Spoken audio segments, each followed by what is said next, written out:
जयाद्रीच्या कादंबरीला मिळाला आणि तेव्हा मराठी माणसाचा ऊर अभिमानाने आणि साहित्याचा साठे इथे संपत नाही बरं का. बघ मी तुझ्या भेटीसाठी कोणाला आणलंय बघ.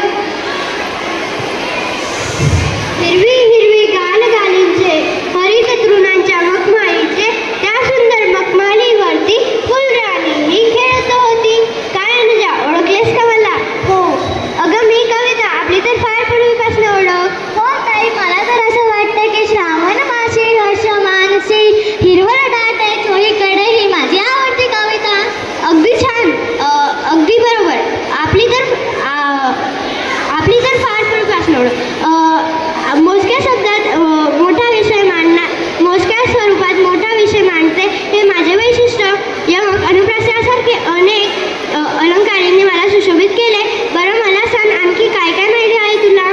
ताई, तुझी रचना अर्थपूर्ण असते आणि तुझ्या कवितेत जे रूपापर्यंत असते तेही असते. बरं मला सांग, तुझं लक्ष बरं मला सांग, तुझ्या शाळेत मराठी दिन साजरा करतात का? हो ना. कोणत्या तारखेला? 27 फेब्रुवारी. अगदी बरोबर. 27 फेब्रुवारी हा कोणाचा जन्मदिवस आहे बरं? नाही माहिती.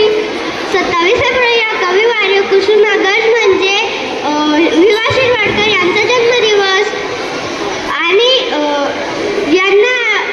यांचा जन्मदिवस यांच्या विशाखा या काव्यसंग्रहाला मानाचा ज्ञानपीठ पुरस्कारही मिळालेला आहे. बरं तर एवढंच नाही, कथा, कादंबरी, कविता या सगळ्यांचे एकत्रीकरण म्हणजेच नाटक. आता आम्ही तुला दाखवतो काय असते नाटक. ओळखलेस का मला?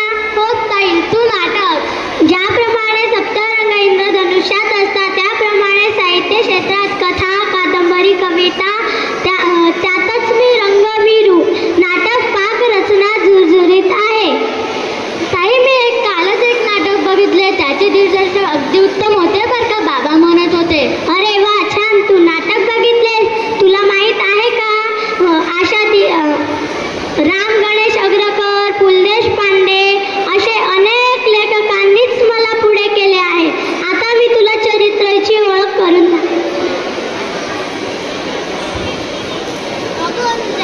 अगं अनुजा, इकडे बघ. मी एखाद्या थोरकोनी महत्वाच्या व्यक्तीचा प्रभाव पाडते आणि मी त्यातूनच जन्माला येते. हो ताई, मला तर असं वाटतंय की थोर व्यक्ती प्रेरणा देता म्हणून. अगदीच बरोबर. सम्यक कर्तृत्ववान यातून सर्व सिद्धीचे पूर्वतात होतात. आणि बरं का, बाबासाहेब पुरंदरे आणि धनंजय देसाई यांनीच मला पुढे केलं आहे बरं का. आणि मी आता घेऊन येत आहे आत्मचरित्राला. मी चरित्र आणि आत्मचरित्र यांच्यात फरक आहे. चरित्र म्हणजे काय लेखकाने एखाद्या व्यक्तीच्या आयुष्यात यथार्थपणे केलेले वर्णन आणि आत्मचरित्र म्हणजे त्या व्यक्तीच्या जीवनात आलेले प्रसंग ते लेखकांनी मांडले असे. स्वातंत्र्यवीर सावरकर, डॉक्टर बाबा आमटे, डॉक्टर नारायण कर्जया, श्वेता देशपांडे हे माझे नावाजलेले माझ्यासोबत आहेत. कथा, कादंबरी, कविता, नाटक, चरित्र आणि मी आत्मचरित्र. पण मराठी भाषेत एवढेच नाहीत, अजून एक गोष्ट असते, ती म्हणजे प्रवास वर्णन. आता ते तुला तिचे महत्त्व सांगेल. ताई, तू नाही बोलणारस का? का नाही बोलणार? जरूर बोलेल. अरे मीच तुला दूरदूरच्या गावी देशी पोचवणारा. प्रवासात जे पाहिले, अनुभवले ते लेखक रूपाने मांडले.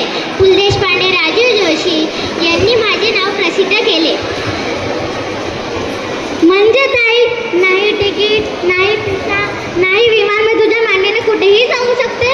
अगदी बरोबरच.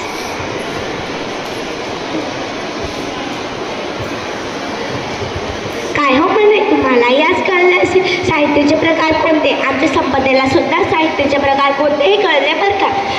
आता ती तिचा गृहपाठ आनंदाने पूर्ण करेल. संपदा ए संपदा. हो ताई, काय झाले?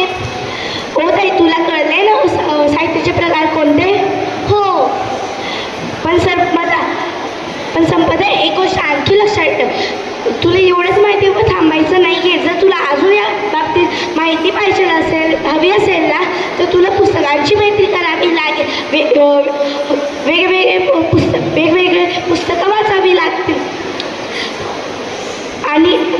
त्यांची जवळ ओळख करून घ्यावी लागेल. आणि एक गोष्ट आणखी लक्षात ठेव संपदा,